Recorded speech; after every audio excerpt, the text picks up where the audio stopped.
Hi, this is RGK and I'm showing you Ori and the Blind Forest. So first off, I must apologize, I have not been producing many videos lately. I've had a lot of work and also I'm going to move out very soon. I'm gonna change countries. So not enough time for gaming lately. Why Ori then? Because it's an old game, but it's a Metroidvania. I really enjoy Metroidvanias and I wanted to kind of make a comparison with the ones I played kind of recently, Hollow Knight and Alwa's Awakening. But they're all quite different in the Metroidvania genre and they scratch a different itch. Ori is more about movement and pure platforming. Look at that stomp. This laser is quite nasty. Dash, dash, dash, go, go, go, go. Whoa, that was close. So now I can save, because in Ori you can choose where you save. It uses up a resource that you can refill, but it changes the dynamic of the game a lot. So you don't have to travel all the way back, but also it means you have to be careful about when and where to save. I like this system a lot. I think it works really well, especially for Metroidvanias. And then the movement, you have seen me dash, you have seen... No, you have not yet seen, I can grab the wall and then I can prepare... Ah, this one is a bit tricky, another dash here. I can double jump. And then there is this. You can bounce off enemies. I love this. And it also extends to projectiles, so let's see, shoot at me. Here, and then I throw this here, and if I aim well, I can maybe shoot at that hole down there. Yeah, see this? Pretty cool. Ouch. Early in the game you can use this to reach higher platforms. It works so well. This game is pure pleasure in terms of movement. Well, except the downside is that you're using so many buttons, a bit too much. The normal dash, horizontal dash, is with the right bumper. With the right trigger you can grab, here, grab this wall. Then with the left trigger you can charge your other dash, then you press A to jump. You can also do this from the ground to reach higher places, and if you press down you stomp. The light grenade is with the left bumper. Explosion by keeping maintaining the button X, and X is also used for attack. I don't really like to have it here, I prefer to have it on the triggers, but the game doesn't let you change this. You can see here, presets. You cannot edit anything. It's a bit annoying. Then you have A button for jumping and B to create a save point, and you can use this to upgrade your abilities, like for instance more save points or sort of things. And this one, which is really good, allows you to see through walls and you have lots of stuff to see secrets on the map. Then I upgraded the movements, or health I guess also as well, and breathing underwater. And finally I upgraded the weapons, because the weapons are really not necessary, this game is not focusing on them. Oh yeah, and the map is fantastic. Unlike Hollow Knight, it just like gets discovered as you progress forward. You can see all the details, even the tiny little platforms here. It's amazing. And everything of interest directly on there. And on top of that, later you even see the secrets on the map. So it's not like Hollow Knight at all, it's very clear, very informative. Like really the kind of map you want. You don't see as much as you would see if you are playing yourself, because I already found everything, I finished the game at 100%. But you can see these fires here are the save points, like the one that you don't need to use a resource for, and they're also teleporters. So before the definitive edition there were not teleporters, but they have added them later because frankly it's boring to go back through an area that you have already found everything in. what we like, I mean especially I like, is to see new things. So backtracking is annoying. And here you have some teleporters to avoid having to travel all the way through. But honestly, the movements are so good that it's not that big of a deal when you have to travel. So the attack button is automatic, so it's gonna attack things around me. Let's see if there is like a willing target. Yeah. Look, I'm gonna walk towards the left and it's still gonna attack the thing. So it's not very I can, oh, look, I'm gonna stomp around. No, this one is, yeah.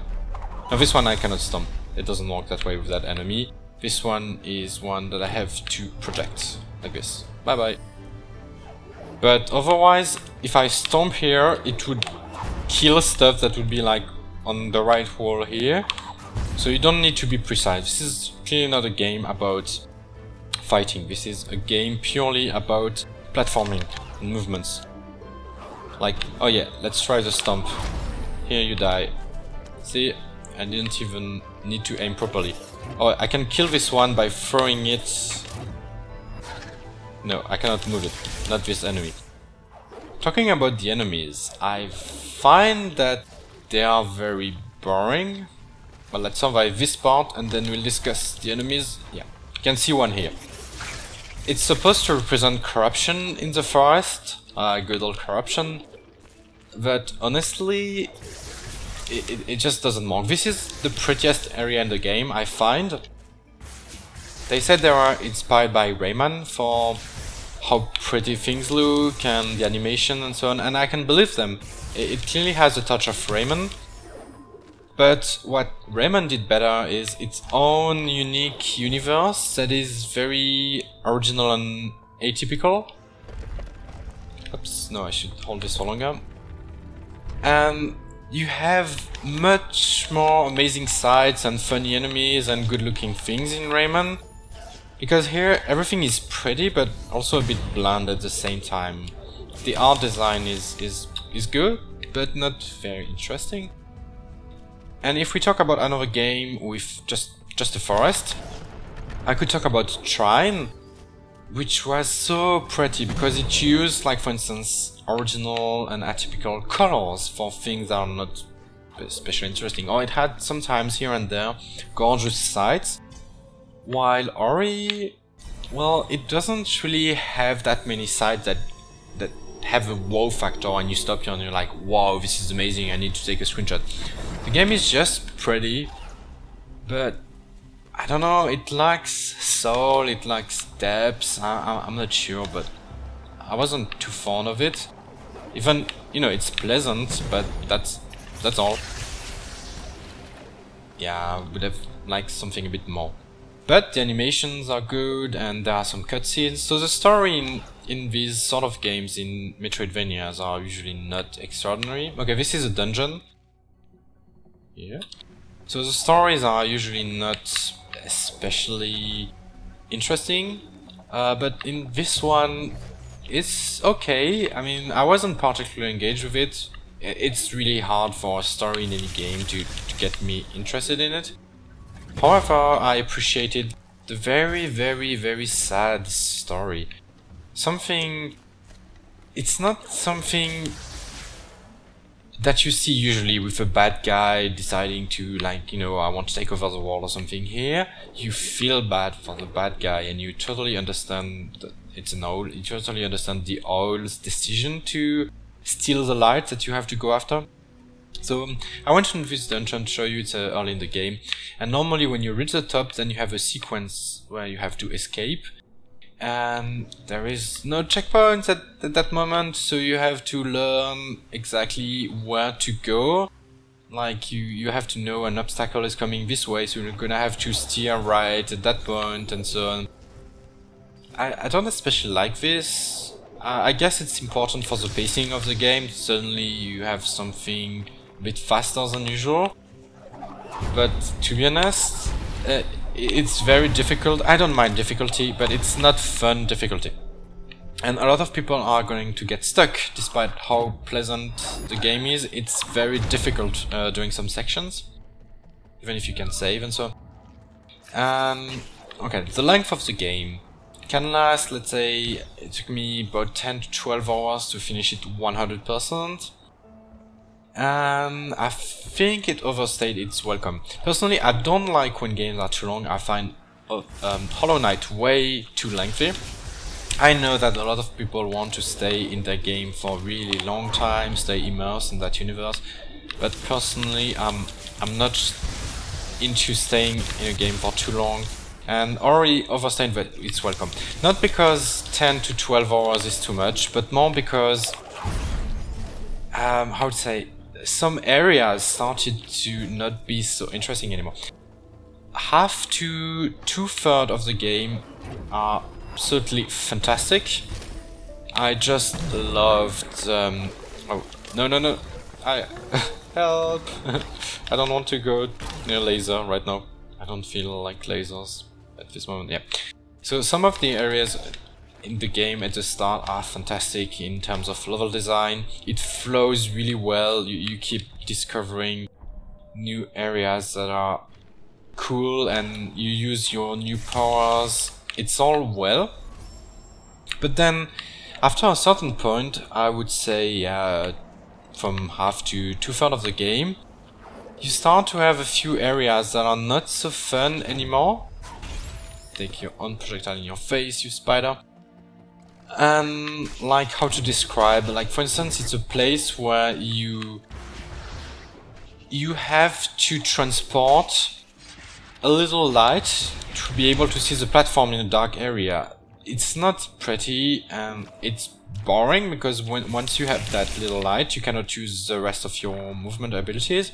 And you have the same thing a bit later, where you have lava, and you need to transport a little thing that will protect you from lava, and you cannot use the jump. I mean, you can use the base jump, but not all the fancy stuff. And what's even worse is that you can climb on walls in this area. And when you do, you how to say, suddenly when you're on the ceiling and you press the right stick, it moves you left because it inverted from when you were on the bottom. And it's very confusing. It's not fun at all. I really disliked some of the later levels. Some are really cool, but the platforming became less and less fun as the game progressed, because I think they were trying to cram too much and trying to find a way to make it interesting, while it wasn't especially interesting.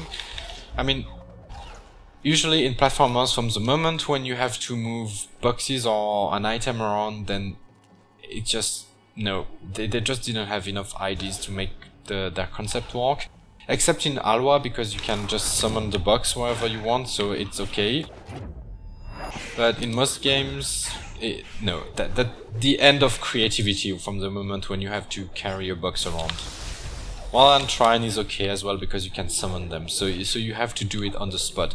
But if you're stuck for a while having to push something that prevents you from using the rest of your abilities, to me, there's a problem somewhere. Probably. Oh yeah, I know. I'm gonna have to do this, and then I use this. So yeah, the level design in Ori is really good. And so between the good level design, the good map, and the fact that you can decide where to save and you don't have as much backtracking as in Hollow Knight, I clearly had a better time than in Hollow Knight. And to be honest, I mean, I'm more into movements, into pure platforming. Hollow Knight is more about combat. I like combat, but I'm more into platforming. So, kind of despite me criticizing Ori, it remains one of my favorite Metroidvanias. It could have accomplished so much more if the universe was more engaging, if some of the platforming, if some of the levels were more interesting towards the end. Because it has so much on offer, especially the fact that this here, the projecting yourself from projectile, this is really good. Okay, another thing that I didn't exactly like, that I'm going to criticize, is the principle of Metroidvanias so far. Well, then I'm gonna go through here. Yeah, the principle of Metroidvanias is that once you unlock a power, you can reach someplace new. And Ori does this well because usually it guides you towards an interesting new area to visit. But the problem that they've added some areas like in the definitive edition. Somehow one is really cool. It's the one I started the game in. Have to be careful with this. Yeah. But there is another area which is the one in the dark. And you unlock... Oopsie, yeah, that was close. You unlock... Oh no! Didn't see that one. You unlock the ability to throw these grenades.